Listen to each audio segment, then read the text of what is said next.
Cinderella परी के दो जादुई रास्ते। एक दिन धरती लोक में घूमने आई परीलोक की रानी सिंड्रेला परी आसमान से उतरकर एक जंगल जा पहुंची। उसके बाद सिंड्रेला परी एक सोने का टुकड़ा जमीन पर फेंक देती है। देखते ही देखते वो सोने का टुकड़ा एक सोने की परी में बदल जाती है। उसके बाद सिंड्रेला परी एक चांदी का टुकड़ा जमीन पर फेंक देती है। अगले ही पल वो चांदी का टुकड़ा एक चांदी के परी में बदल जाती है। मैंने तुम दोनों को इसलिए प्रकट किया है ताकि मैं अच्छे बुरे इंसानों की परख कर सकूं। अब मेरा जाने का समय आ गया है। तुम दोनों अपना कार्य अच्छे से करना। इतना कहकर सिंड्रेला परी आसमान में गायब हो जाती है। फिर अगले ही पल सोने की परी के सामने एक सोने का रास्ता प्रकट हो जाता है। दूसरी तरफ चांदी के परी के सामने एक बहुत विशाल चांदी का रास्ता बनकर तैयार हो जाता है। देखते ही देखते कुछ दिन बीत जाते हैं। फिर एक दिन काव्या और सुमन नाम की दो सहेलियां जंगल में आती है। काव्या और सुमन सोने और चांदी के रास्ते देखकर दोनों हैरत में पड़ जाती है। काव्या, कहीं मैं सपना तो नहीं देख रही? सामने सोने और चांदी के दो रास्ते दिखाई दे रही हैं, लेकिन हम कौन से रास्ते जाएं? मुझे भी कुछ समझ नहीं आ रहा। लेकिन जंगल में ये दो रास्ते आए कहाँ से? मुझे लगता है हमें वापस चलना चाहिए। लेकिन ऐसे कैसे हम वापस जा सकते हैं? तुम्हें तो पता है ना हम जंगल में क्यों आए हैं? वो दोनों सहेलियां आपस में बात कर ही रही थी कि तभी वहाँ सोने और चांदी की परी प्रकट हो गई। तभी सोने की परी बोली, तुम दोनों जंगल में क्या कर रही हो? बताओ मुझे, शायद हम तुम्हारी कुछ मदद कर सके। तभी सुमन बोली, हम यहाँ अपने माता पिता की बीमारी के लिए जड़ी बूटियाँ लेने आए हैं। हमारे गांव में खतरनाक बीमारी फैली हुई है। क्या आप दोनों हमें जड़ी बूटियाँ दे सकती हो? मैं तो तुम्हें सिर्फ ऐशो आराम दे सकती हूँ, लेकिन ये चांदी की परी तुम्हें जड़ी बूटियाँ दे सकती है। लेकिन अगर तुम मेरे सोने के रास्ते पर चलोगी तो तुम्हें एक से बढ़कर एक चीज मिलेगी। इसके साथ ही तुम्हारी जिंदगी हमेशा के लिए बदल जाएगी। सोने की परी की बात सुनकर काव्या बहुत खुश होती है और वो सोने के रास्ते पर चलने का फैसला कर लेती है। लेकिन तभी सुमन उसे रोक लेती है। काव्या, तुम्हें जाना है तो जाओ, लेकिन पहले अपने बीमार माता पिता के लिए जड़ी बूटी तो ले लो। ये सुनते ही सोने की परी बोली, काव्या, तुम अपनी सहेली की बात मत सुनो। तुम्हारे माता पिता बूढ़े हो गए हैं। आज नहीं तो कल उनकी मृत्यु हो जाएगी। तुम मेरे सोने के रास्ते पर जाओ, तुम्हें जिंदगी के सारे सुख मिलेंगे।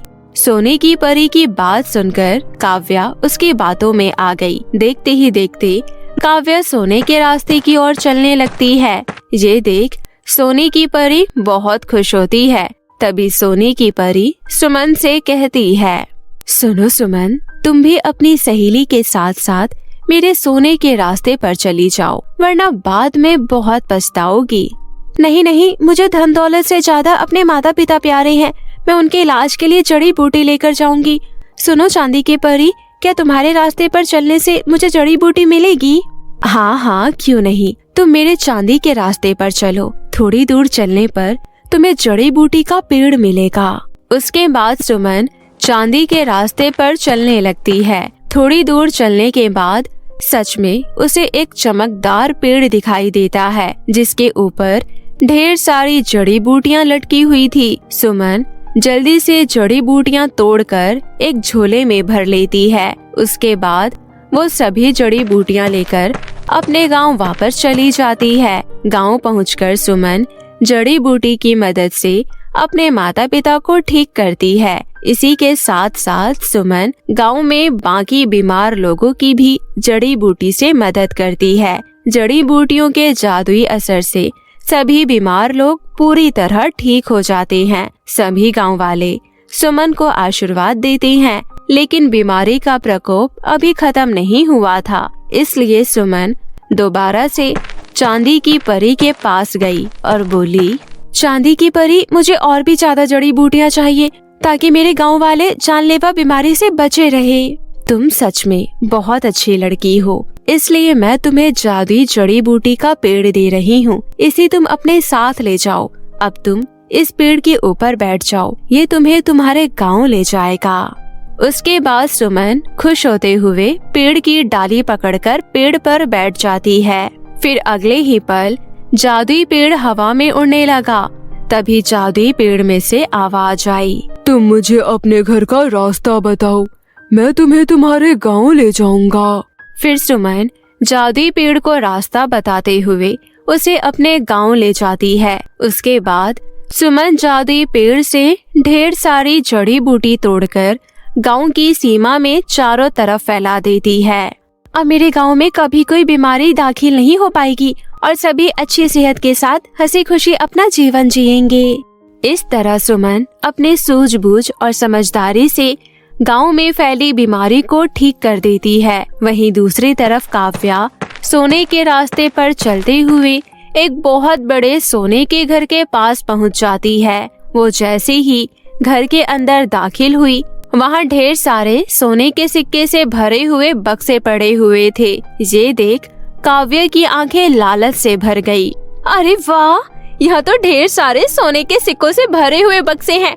अब मैं सिक्कों से भरा बक्सा अपने साथ ले जाऊंगी और इन्हें बाजार में बेचकर अमीर बन जाऊंगी। उसके बाद काव्या सिक्कों से भरा हुआ बक्सा लेकर गांव चली जाती है और काव्या उन सिक्कों की मदद से बहुत अमीर बन जाती है। वो लालच में इतनी अंधी हो गई थी कि वो अपने माता पिता तक को भूल गई थी। वहीं दूसरी तरफ सुमन अपने माता पिता के साथ साथ काव्या के माता पिता का भी अच्छे से ख्याल रखती थी। काव्या को इतनी जल्दी इतना अमीर होता देख काव्या की सहेलियां उससे इस बारे में पूछती है, तो काव्या उन्हें सच सच सोने और चांदी के रास्ते के बारे में बता देती है। काव्या की अमीरी देख वो तीनों सहेलियां भी चांदी के रास्ते पर जाने की सोचती है। फिर वो तीनों जंगल जाकर चांदी के रास्ते पर चलते चलते सोने के घर तक पहुंच जाती है। अरे वाह, इतना बड़ा सोने का घर! काव्या ने बिल्कुल सही कहा था। अब हम भी काव्या जितने अमीर बन जाएंगे। चलो जल्दी से घर के अंदर चलते हैं।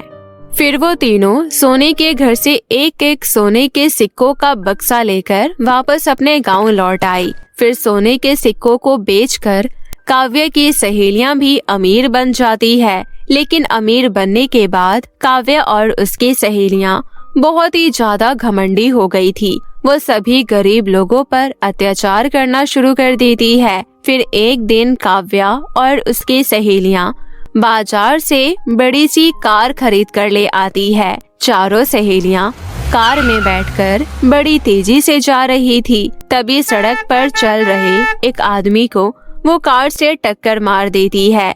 वो आदमी पूरी तरह घायल हो जाता है। ये देख काव्या गुस्से से बोली, तेरा सत्यानाश हो, क्या तुझे दिखाई नहीं देता? अंधा है क्या?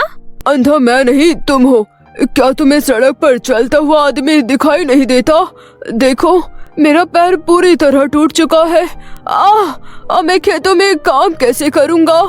तुम जैसे गरीब लोग किसी काम के नहीं हो। तुम अगर दोबारा मुझे सड़क पर दिखाई दिए तो मैं तुझे अपनी गाड़ी से कुचलकर जान से मार दूंगी, समझा? इतना कहकर काव्या उस बूढ़े आदमी की मदद करना तो दूर बल्कि उसे भला बुरा कहकर अपनी गाड़ी लेकर वहाँ से चली गई। अब काव्या का लालच बढ़ता चला गया। अब वो अमीर होने के साथ साथ शक्तिशाली भी होना चाहती थी। इसलिए वो दोबारा से जंगल जा पहुँची और सोने की परी से बोली, सोने की परी, मुझे एक जादुई छड़ी चाहिए, क्या तुम मुझे दे सकती हो? हाँ, क्यों नहीं, लेकिन तुम जादुई छड़ी का करोगी क्या? मैं जादुई छड़ी से पूरे गांव वालों को अपना गुलाम बनाऊंगी। ओह अच्छा, तो ये बहुत अच्छी बात है। ये लो जादुई छड़ी। सोने की परी से जादुई छड़ी लेकर काव्या वापस अपने गांव पहुंची और फिर जादुई छड़ी का गलत इस्तेमाल कर सभी गांव वालों को परेशान करने लगती है। जादुई छड़ी की मदद से इन गरीब लोगों को ऐसा सबक सिखाऊंगी कि ये जिंदगी भर याद रखेंगे। फिर काव्या जादुई छड़ी घुमाकर गांव वालों के घर का सारा अनाज गायब कर देती है और इसके साथ ही वो सभी के घरों को तोड़कर बर्बाद कर देती है। ये तुमने अच्छा नहीं किया काव्या, भगवान तुम्हें कभी माफ नहीं करेगा। गरीबों पर जुल्म करके तुम कभी सुखी नहीं रह पाओगी। हाँ, अपनी बकवास बंद करो। अब तुम सब मेरे गुलाम हो। अब तुम लोगों के पास ना रहने के लिए घर है, ना खाने के लिए खाना। अब तुम सब लोग मेरे सामने हाथ फैलाकर खड़े हो जाओ और भीख मांगकर खाना मांगना, तभी तुम सबको खाना मिलेगा। तभी वहाँ रानी सिंड्रेला परी प्रकट हो जाती है। रुक जा दुष्ट लड़की, ये तुम क्या कर रही हो? कौन हो तुम? मेरे रास्ते में आने की हिम्मत कैसे की? रुक, मैं तुझे अभी सबक सिखाती हूँ।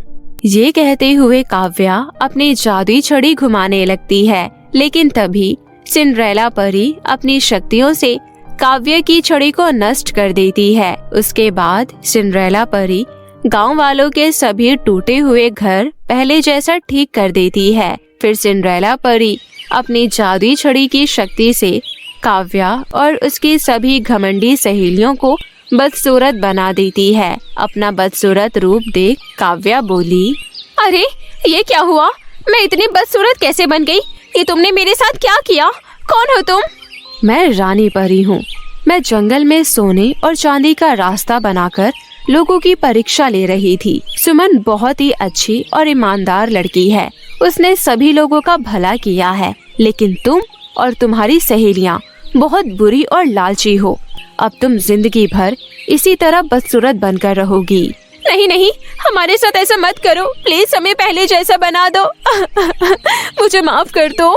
ये कहते हुए काव्या और उसकी सहेलियाँ सिंड्रेला परी से विनती करती है, लेकिन सिंड्रेला परी उनकी एक नहीं सुनती। उसके बाद सिंड्रेला परी सुमन और बाकी गांव वालों को ढेर सारे सोने के सिक्के देकर उन्हें अमीर बना देती है। वहीं दूसरी तरफ अच्छे बुरे लोगों की परीक्षा लेने के लिए जंगल में सोने और चांदी के रास्ते अभी भी मौजूद है।